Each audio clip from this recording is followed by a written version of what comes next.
नमस्कार मंडळी, आज आपण बनवणार आहोत सुकी भाजी कारले। कडवट असलं तरी योग्य पद्धतीने केलं की ते खूपच चविष्ट लागते। तर चला मग बनवूया कारल्याची सुकी भाजी। त्यासाठी साहित्य लागणार आहे 3 मध्यम आकाराची कारली, 2 टेबलस्पून तेल, 1 चमचा जिरं, अर्धा टीस्पून हळद, लाल मिरचीचा ठेचा, 1 टीस्पून धने पावडर आणि 1 मोठा कांदा आणि चवीप्रमाणे मीठ। सर्वप्रथम कारले नीट स्वच्छ धुवून घ्यायचे आहे। त्यानंतर अशा प्रकारे गोलाकार मध्ये चिरून घ्यायचे आहे आणि त्यामधले बी अशा प्रकारे काढून घ्यायचे आहे। त्यामध्ये चाकू घालून गोल फिरवून घ्यायचा आहे जेणेकरून यामधले पूर्ण बी निघून जातील।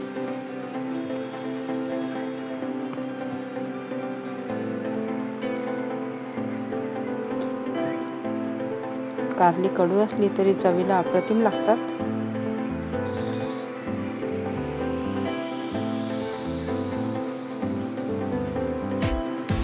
तर अशा प्रकारे पूर्ण बी आपल्याला काढून घ्यायचा आहे।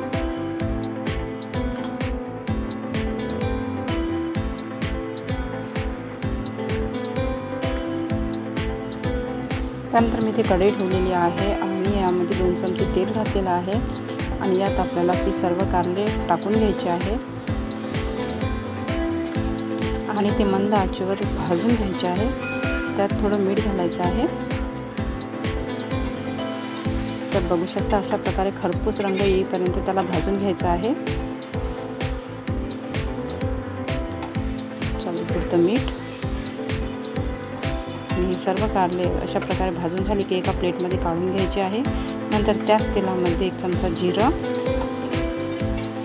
आणि 1 मोठा कांदा चॉप करून घ्यायचा आहे। कांदा छान लालसर झाला की त्यामध्ये 1 टोमॅटो घालायचा आहे।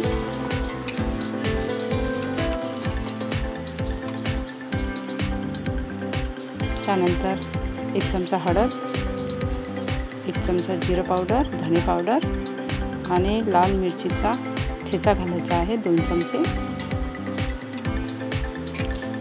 आणि हे सर्व मसाला छान परतून घ्यायचा आहे।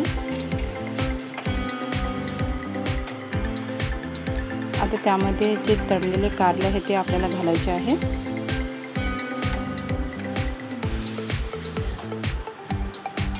ते छान मिक्स करून घ्यायचं।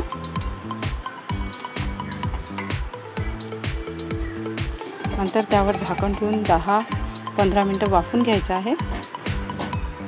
त्यानंतर बघू शकता अशा प्रकारे छान भाजी शिजलेली आहे।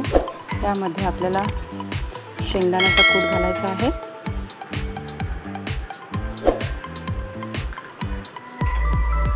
3 चमचे शेंगदाण्याचा कूट घातलेला आहे। हे परत छान परतून घ्यायचं आहे।